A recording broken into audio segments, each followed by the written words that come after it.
एक मिनिट. येते आवाज पूजा? एक हा, येतोय. तारखेला हेल्थ टॉकला आली, आम्हाला भेटली. ओके. पुढं. आणि त्यानंतर 3 तारखेपासून मी जॉईन झाले या ग्रुप शिक्षकाची फॅमिलीला. हम्म. उमेश दादा यांनी लिंक दिली होती, आमचे फॅमिली डॉक्टर आहेत ते. ओके. आणि कशासाठी माझं चालू वाढलं केलं होतं. पूजा? हा, म्हणजे माझं डिलिव्हरी नंतर वजन वाढलं होतं खूप. 90 वजन झालं होतं डिलिव्हरी नंतर. मुलगा आहे माझा 8 वर्षाचा. आणि त्यानंतर वजन कमी आलंच नाही आणि मी कधी प्रयत्न पण तसा नाही केला. पण त्यानंतर मला 2 वर्ष झालं, मला उभी दादा सांगत होते की यामध्ये 27 मध्ये जॉईन हो, तुला फरक पडेल ते.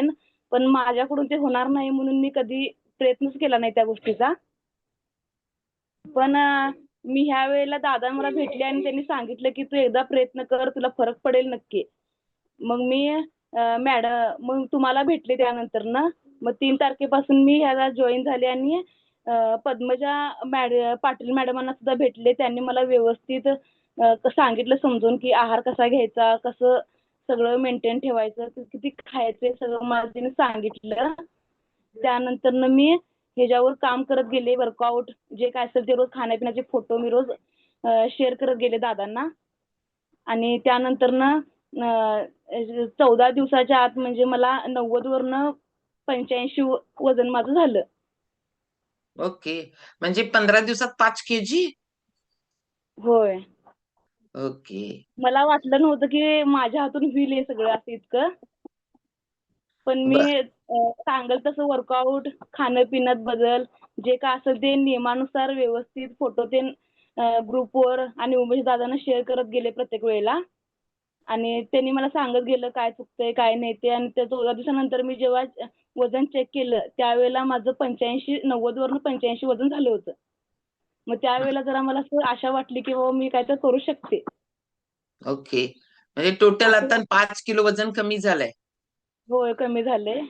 आणि मी शिवण क्लास तेन करते आणि ब्लाऊज तेन शिवते. त्यानंतर मग तासभर जरी बसलं तरी मला उठायला बसायला त्रास व्हायचा मशीनवरून उठलं की. कंबरत पाठीत तेन कळा यायच्या माझ्या. पण आता मी 2-2 तास जरी बसून उठले तरी मला काही त्रास होत नाही. इझी उठता येतं. कंबरत पाठीत तेन कळा वगैरे काही येत नाहीत. पिको फॉल सुद्धा करते. त्यावेळेला हात शिलाई घालून उठला ना, पायातून मुंग्या यायच्या एकसारखं बसल्यामुळे तासभर. पण आता ते सुद्धा काही होत नाही. आताही येस. होतंय. माझ्या नंदुबाई कुंभोजमध्ये आहेत. त्या म्हणत होत्या की असलं पावडर वगैरे खाऊन कधी वजन कमी होत नाही म्हणून. त्यामुळे मी त्यांना काय सांगा नाही. कुंभोजमध्ये सुद्धा असं एक होते डॉक्टर. त्यांनी मला 2021ला ते मला भेटले होते आणि त्यांनी सांगितलं होतं की असं असं ₹4000 घेऊन अशी पावडर वगैरे असते आणि तुम्ही ते खावा आणि वजन कमी येतंय. पण ते आमचे नंदुबाईचे मिस्टर आणि ते म्हणाले की पावडर खाऊन कधी वजन कमी होत नाही, तू ह्याच्या नादाला लागू नकोस. म्हणून मी त्याच्या नादाला कधी लागलेच नाही. पण आता मला पद्मजा मॅडमांनी नीट सांगितलं की ही पावडर बंद केली तरी सुद्धा वजन व्यवस्थित मेंटेन ठेवता येतं.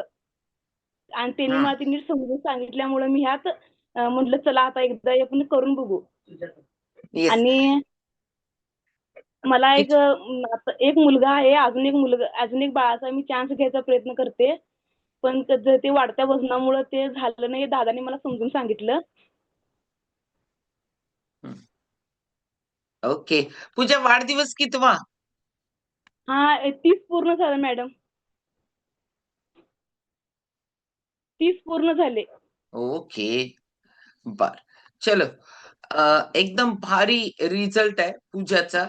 हिची मजा सांगू काय? आता हिची ननंदीला बोलवायला लागल्या काय, पण ही आताच जाणार नाही म्हणा. बर का? तर आताच गेलं तर तिला कळल की ही चालू केली आहे. त्याच्यामुळे 5 किलो वजन चालू झाले. आताच नाही जाणार, आता जरा जादा झाल्यावर जाणार आहे. कारण मध्येच आणि हो. थांबवल म्हणून. म्हणजे असं काही नसतं पूजा मॅडम, हे अज्ञान आहे. नॉलेज घेत नाही. आणि बरोबर आहे, हो. प्रत्येक व्यक्तीला वाटत असतं. असं काही कधी होत नसतं. त्यातलाच एक महाभाग म्हणजे सुजाता गाठ आहे. त्याच्यामुळं हो. हे प्रत्येक व्यक्तीला वाटत असतं. जसं की मला पण हेच वाटत होतं, तुमची ननंद सांगतात ते. त्यामुळं त्या वंशाला गेल्याशिवाय काही कळत नाही ना. त्याचे कळत आपलं नाही. काहीतरी ज्ञान घेतल्याशिवाय काहीच कळत नाही. लॉजिक लावत असतो सोयीस्कररित्या. सकाळचं पोहे, उपीट, शिरा, इडली, डोसा कुणाला नको आहे.